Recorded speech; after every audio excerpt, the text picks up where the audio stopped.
리지아.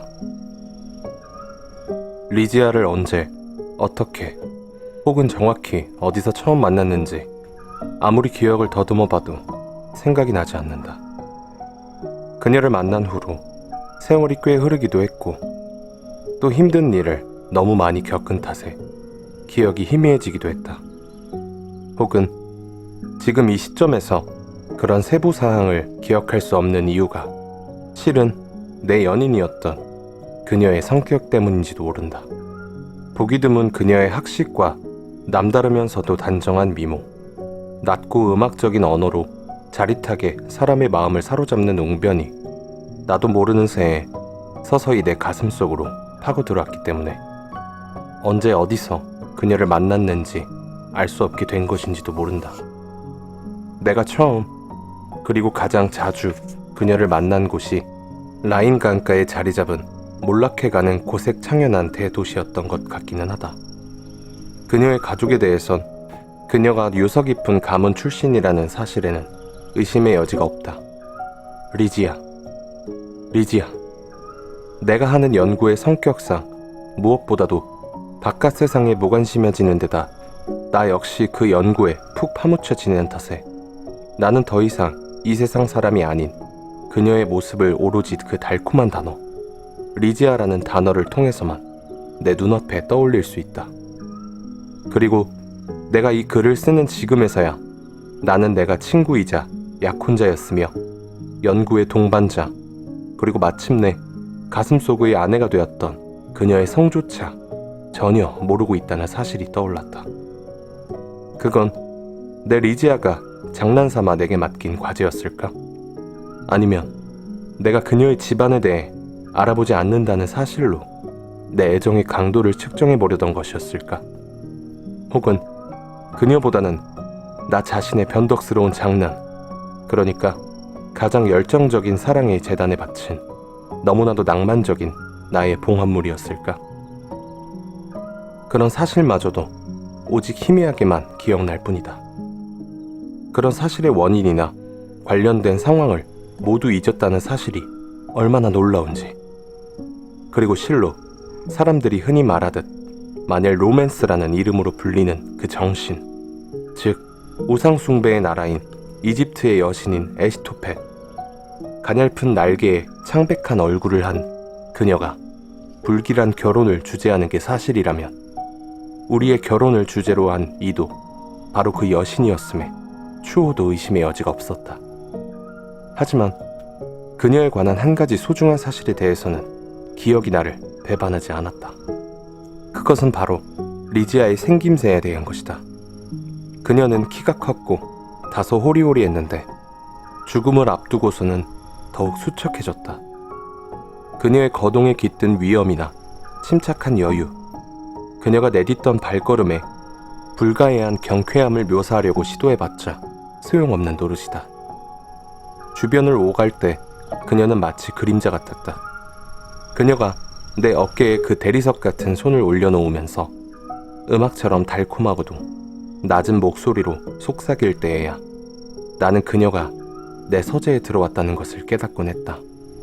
그녀 얼굴의 아름다움은 타의 추종을 불허했다. 그것은 아편 복용 후에 꿈에서나 볼 수 있는 광위, 단잠에 빠진 델로스의 딸들의 영혼 주변에 맴돌던 환상보다도 훨씬 더 광적으로 신비하고 공기처럼 가벼운, 영혼을 끌어올리는 듯한 환영이라 부를 만했다. 하지만 그녀의 이목구비는 고전시대 이교도들의 예술작품의 예를 따라 우리가 숭상하도록 잘못 배운 정형화된 틀과는 맞지 않는 것이었다. 베이컨, 즉 베롤람경은 미의 모든 형태와 유형에 대해 참으로 옳은 말을 남겼다. 아무리 절묘한 아름다움이라 할지라도 비례가 약간 기이하지 않은 것은 없다. 나는 리지아의 이목구비가 고전적 전범에 어긋난다는 걸 의식하고 있었고 그녀의 아름다움이 실로 절묘하다는 것을 감지할 수 있었으며 그 전체에 상당히 기이한 요소가 스며들어 있다는 걸 느낄 수도 있었지만 그럼에도 그녀의 얼굴에서 고전적 전범에 어긋나는 점이나 기이한 흔적들을 찾아보려고 아무리 애를 써봐도 소용이 없었다. 그녀의 당당하고 창백한 이마에 윤곽을 뜯어보기도 했지만 아무런 흠도 없었다. 그런 수식어로 그리도 신성한 위엄을 지닌 얼굴을 묘사하는 것은 얼마나 터무니없는 짓인지. 상아 중에서도 가장 깨끗한 상아에 비견할 만한 그녀의 이마의 피부, 당당해 보이는 넓이와 거기 깃든 침착성, 유연하게 돌출된 관자놀이 윗부분, 또한 반드르르하게 윤기가 흐르는 자연스레 곱슬곱슬한 숱 많은 칠흑빛 머리따는 히아신스를 연상시키는 이라는 호모의 수식어를 완벽하게 구현했다. 그녀 코의 가냘픈 윤곽으로 말하자면 나는 히브리의 우아한 원형 초상화 말고는 일찍이 그 어느 곳에서도 그녀의 코에 비견할 만큼 완벽한 코를 본 적이 없다. 화려할 정도로 매끄러운 표면, 보일 듯 말 듯 아주 살짝 구부러져 내려간 모양의 매부리코, 자유로운 정신을 상징하듯 조화롭게 둥글린 콧망울 등은 모두 히브리의 원형 초상화를 꼭 닮아 있었다. 사랑스러운 입도 바라보았다. 그녀의 입은 실로 모든 거룩한 것의 승리였다. 얇은 윗입술의 격조 높은 곡선, 아랫입술의 부드럽게 관능적인 나른함, 귀여운 보조개, 진한 입술색, 돌아보는 얼굴에서 흘낏 엿보이는 깜짝 놀랄 정도로 찬란하게 빛나는 치아. 그녀가 차분하고도 고요하되 더할 나위 없이 눈부시게 빛나는 미소를 지을 때면 모든 신성한 빛들이 그녀의 치아를 비추었다. 턱의 생김새도 자세히 살펴보았다. 그리고 그 모습에서도 나는 그리스인 특유의 유연한 곡선, 매끈하면서도 장엄하고 풍만하면서도 영적인 모습, 아폴로 신이 아테네인의 아들인 클레오메네스의 꿈에서만 보여주었던 바로 그 윤곽을 발견했다. 그러고 나서 나는 리지아의 커다란 눈을 자세히 들여다보았다. 눈에 대해서만큼은 먼 과거인 고전시대에서 그녀 눈의 모델을 발견할 수 없다. 베롤람경이 암시했던 비밀이 다름 아닌 내 연인의 눈과 관련된 것이었는지도 모른다. 그녀의 눈은 보통 사람의 눈보다 훨씬 컸던 것으로 기억한다. 그녀의 눈은 누르자하드 계곡에 사는 부족처럼 영양을 닮은 가장 동그란 눈보다도 더 동그랬다. 그러다 리지아의 모습에서 느껴지는 이런 특수성이 눈에 띄는 일은 아주 드물었다. 약간이라도 눈에 띄는 일은 아주 가끔, 그녀가 극도로 흥분한 순간뿐이었다. 그리고 그런 순간 그녀의 미모는 지상을 넘어선 장소, 혹은 지상과는 동떨어진 장소에 사는 인물의 미모, 즉 터키의 전설적인 후어리의 미모와도 같았다. 내가 열에 달뜬 환상에 잠겨 있었기 때문에 그렇게 보였던 것인지도 모른다. 그녀 눈동자의 색깔은 검은색 중에서도 가장 찬란한 검은색이었으며 그 눈 위로 긴 속눈썹이 곡선을 그리며 위를 향해 높이 올려져 있었다. 윤곽이 약간 고르지 않은 눈썹도 마찬가지로 검은색이었다. 하지만 내가 그녀의 눈에서 기이함을 발견한 이유는 그 생김새나 색깔 혹은 광채와는 무관하며 그런 것들보다는 그녀 눈의 표정과 관련된 것이라고 봐야 옳다. 아, 무의미한 언어여. 우리가 영적인 사실들에 대해 너무도 무지한 존재라는 사실을 감추기 위해 우리는 다양하긴 해도 실제로는 단순한 소리일 뿐인 언어 뒤에 숨는다. 리지아의 눈에 깃든 표정, 내가 그것에 대해 심사숙고하느라 얼마나 오랜 시간을 소모했던가. 그 의미를 캐묻기 위해 한여름밤을 얼마나 자주 지새웠던가. 내 사랑하던 연인의 눈동자 안 깊숙이 놓여있던 그것, 바로 그것은 과연 무엇이었을까? 난 그 정체를 알아내고야 말겠다는 불타는 열정에 사로잡혀 있었다. 그 눈, 그토록 빛나던 그 크고도 신비한 눈동자. 그 눈동자들은 내게 레다의 쌍둥이별이 되었고 난 그 의미를 읽기 위해 점성술사 중에서도 가장 독실한 점성술사가 되었다. 우리는 종종 오랫동안 잊었던 일을 떠올릴 때 기억이 날 듯 말 듯 하다가 결국 기억해내지 못하는 경험을 한다. 이런 현상은 학계에서도 한 번도 주목한 적이 없지만 내가 보기엔 정신과학이 해결하지 못한 수많은 변칙 현상에 대한 수수께끼 중에서도 가장 흥미진진한 수수께끼이다. 리지아의 눈을 유심히 관찰할 때 내가 얼마나 자주 그 눈에 깃든 표정의 의미에 대해서 곧 완전히 이해할 것 같다는 느낌을 받으면서도 동시에 그런 이해가 결국은 완벽하게 내 소나귀를 빠져나가 버렸다는 느낌을 받았는지, 그리고 기묘하게도 나는 우리 우주에 존재하는 가장 평범한 사물들 속에서 그녀의 눈에 깃든 표정에 비견할 만한 것들을 발견하곤 했다.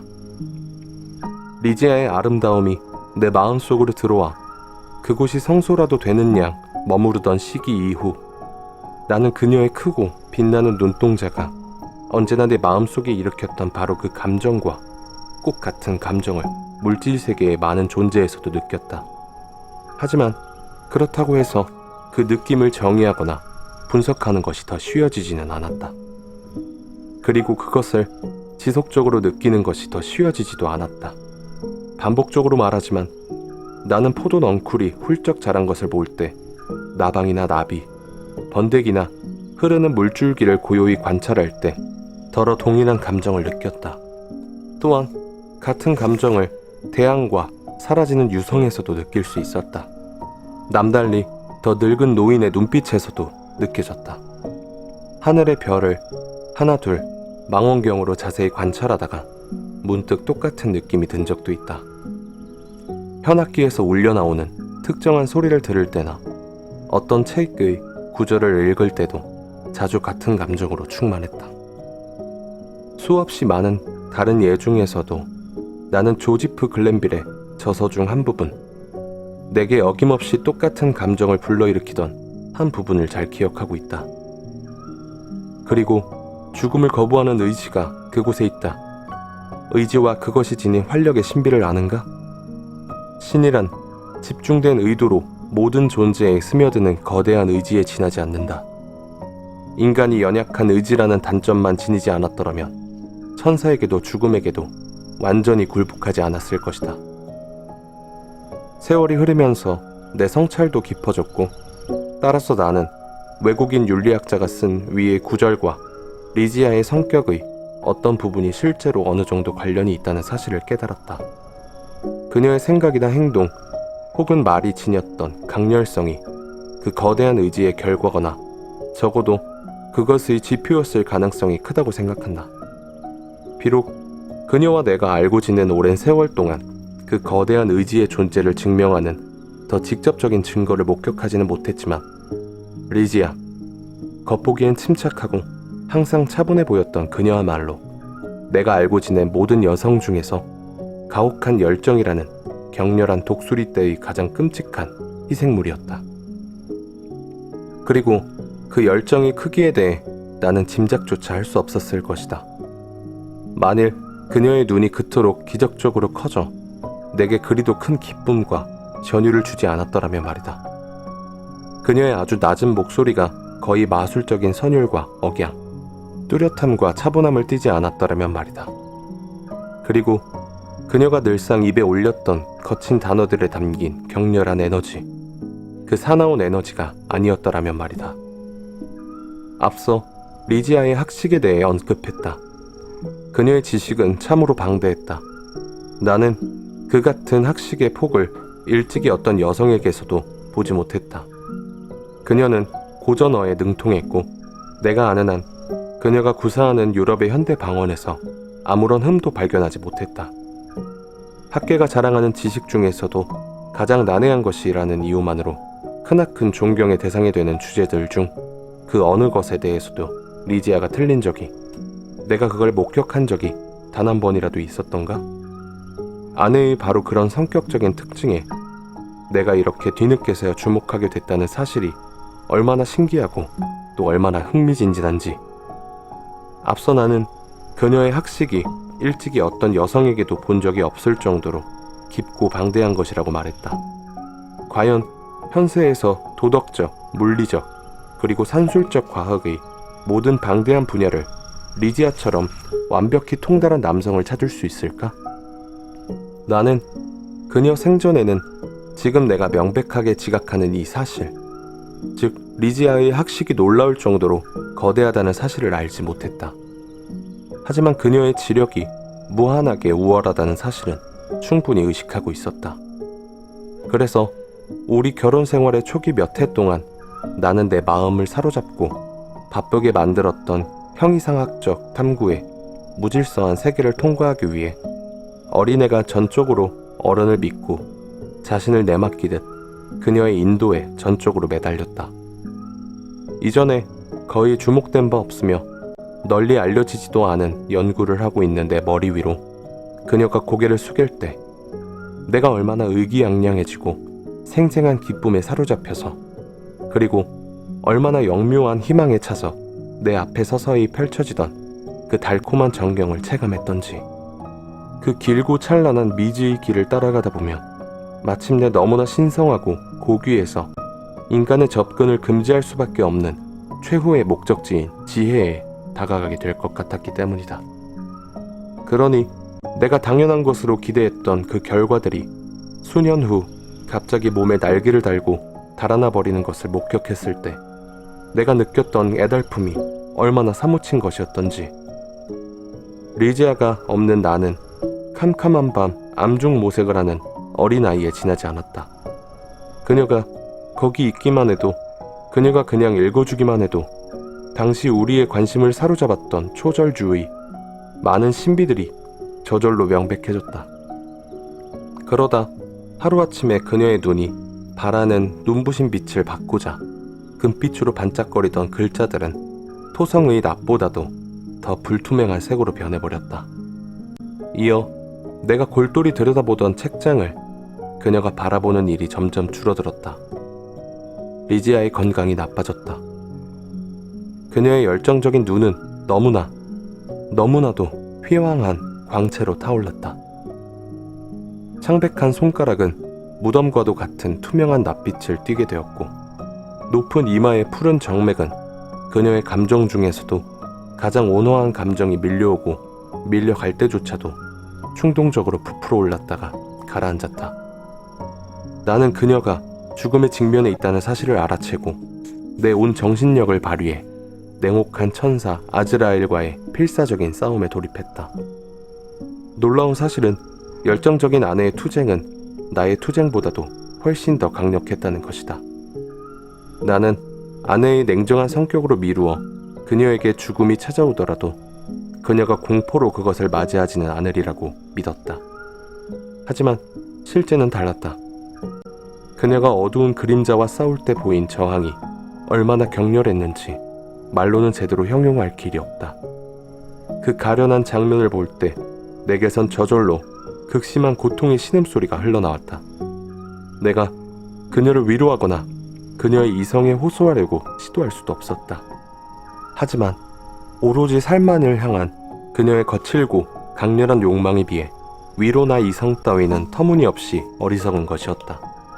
그럼에도 불구하고 그녀의 격렬한 정신이 가장 발작적으로 몸부림치던 그동안에도 그녀의 몸가짐을 흐트러뜨리지 않고 차분히 처신했다. 그녀의 목소리는 전보다 더 온화해졌고 더 낮아졌다. 하지만 그녀가 조용조용 언명한 단어들의 거친 의미를 이 자리에서 되짚어보려는 것은 아니다. 인간의 경지를 넘어선 멜로디, 그녀가 인간이 일찍이 알지 못했던 가정과 소망을 표현하는 것에 넋을 잃고 귀를 기울이는 동안 난 머릿속에 현기증을 느꼈다. 그녀가 나를 사랑했다는 사실에 대해서는 추호도 의심의 여지가 없었다. 그녀 같은 사람은 사랑할 때 가슴속에 비범한 열정이 함께했을 것이라는 사실을 의식하기에는 어려운 일이 아니었다. 하지만 그녀가 죽음을 맞이하게 된 뒤에야 나는 그녀의 사랑이 지닌 엄청난 힘을 제대로 인식하게 되었다. 그녀는 내 손을 오랫동안 꼭 쥔 채 애정이 열정을 넘어 숭배에 달했던 그녀 가슴속 깊은 진실을 내 앞에 넘치도록 쏟아붓곤 했다. 과연 내게 그 같은 고백, 그처럼 넘치는 축복을 받을 자격이 있었단 말인가? 어찌하여 난 그녀가 그런 고백을 하는 바로 그 순간 사랑하는 그녀를 잃어야 하는 저주를 받았던 것일까? 그러나 난 이제 그 사실에 대해서도 얘기하는 것조차 견딜 수 없다. 리지아는 자격도 가치도 없는 나에게 자신의 사랑을 온통 쏟아부었으니 그녀의 사랑은 단순한 여성다운 순종의 경지를 넘어선 것이었다. 바로 그런 사랑을 보며 마침내 나는 깨달았다. 그것이 바로 그 순간 빠르게 사라져가던 생을 향한 그녀의 갈망, 격정적이고 열렬한 욕망의 표현임을. 이 사나운 열망, 생을 향한 이 열렬하고 강렬한 욕망을 제대로 묘사할 능력이, 그것을 제대로 표현할 언어가 내겐 없다. 그녀가 세상을 뜨던 날 밤, 자정에 그녀는 단호한 손짓으로 나를 침대 곁으로 불렀다. 그리고 내게 며칠 전 자신이 지은 시를 암송하라고 명령했다. 나는 그녀의 말에 복종했다. 그 시는 다음과 같다.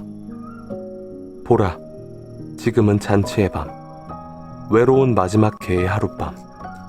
날개가 달린 그리고 베일을 쓴 눈물 젖은 천사들의 무리들이 극장에 앉아서 보고 있다.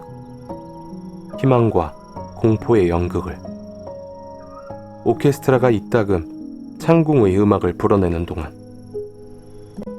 무언극 배우들, 저 높은 곳 하나님의 모습을 하고 낮은 목소리로 중얼댄다. 그리고 이리저리 날아다닌다. 콘도르의 날개를 퍼덕여 앞뒤로 장면을 바꾸는 수많은 무정형의 형체들의 명령에 따라 오고 가는 단순한 꼭두각시에 지나지 않은 그들. 보이지 않는 존재. 그 엉망진창 드라마. 잊히지 않으리. 똑같은 시점을 향해 돌아가는 원을 그리며 끊임없이 헛되이 쫓아다닐 뿐인 군중에게 영원히 쫓기는 그 환영. 많은 광기와 더 많은 죄악과 그리고 공포가 그 플롯에 요질하네. 그러나 보라, 광대극 속 군중 한가운데로 한 형체가 끼어들어 슬금슬금 기어가고 있다. 무대 배경 속 고독으로부터 몸부림치며 빠져나온 핏빛 물체. 몸부림친다. 몸부림친다. 치명적인 독리를 박는다. 무언극 배우들이 그 먹이가 된다. 천사들은 독리를 보고 흐느낀다. 인간의 피로 흠뻑 물든 해수의 독리. 꺼진다. 불이 꺼진다. 모든 불이 꺼진다. 그리고 덜덜 떠는 모든 형체 위로 질풍노도와 같은 속도로 떨어진다. 커튼이 관을 덮는 보가. 그러자 창백하고 핏기 없는 표정의 천사들이 모두 치솟아 오르며 베일을 벗는다. 그리고 그 극이 인간이라는 제목의 비극이며 그 극의 주인공은 벌레, 정복자임을 확인한다. 오 하느님, 내가 낭송을 마치자 리지아가 이렇게 숨죽인 듯한 비명을 지르며 벌떡 일어나서 팔을 발작 쪽으로 높이 치켜들었다. 오 하나님, 오 거룩하신 아버지시여, 그것들이 어김없이 그리한단 말입니까? 그 정복자가 정복되는 일이 단 한 번도 일어나서는 안 된단 말입니까? 저희는 당신의 일부이지 않습니까? 의지의 권능과 신비를 아는 당신의 일부가 인간이 연약한 의지라는 단점만 지니지 않았더라면 천사에게도 죽음에게도 완전히 굴복하지 않을 텐데. 이윽고 감정적으로 극도로 흥분해서 기운을 소진한 듯 그녀는 하얀 팔을 축 늘어뜨린 채 엄숙히 죽음의 침대로 되돌아갔다. 마지막 숨을 내쉬는 그녀의 입에서 다시 낮게 중얼거리는 소리가 섞여 나왔다. 고개를 숙여 그녀의 입술로 귀를 가져다 댄 나는 글렌빌의 구절 중 마지막 문장을 알아들을 수 있었다. 인간이 연약한 의지라는 단점만 지니지 않았더라면 천사에게도 죽음에게도 완전히 굴복하지 않을 텐데. 그녀가 죽었다.